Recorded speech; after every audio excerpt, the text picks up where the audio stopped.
প্রিয় ভাই সাইফুল ইসলাম আলিফকে সুপরিকল্পিতভাবে দেশে একটি অস্থিতিশীল পরিস্থিতি তৈরি করার জন্য এই উগ্রবাদী জঙ্গি সংগঠন ইসকন হত্যা করেছে আমাদের প্রিয় সহকর্মী আলিফকে।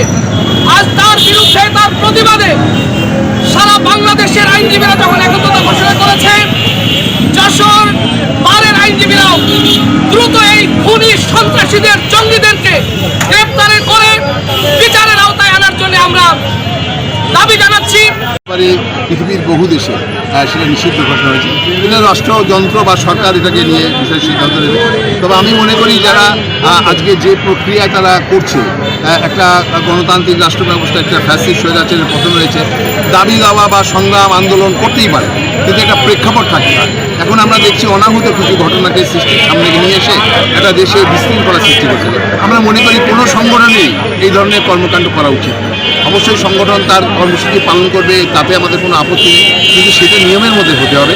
হঠকারী কিছু করে দেশকে একটা বিব্রতকর অবস্থায় ফেলুক, এটা আমরা কখনোই করতে পারি না। কারণ তিনি সরকারি উকিল, তিনি দায়িত্ব পালন করছিলেন, সরকারের দায়িত্ব।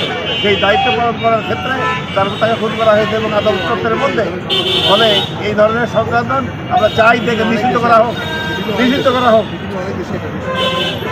এবং পৃথিবীর বহু দেশে এই ধরনের সংগঠন নিষিদ্ধ করা আছে।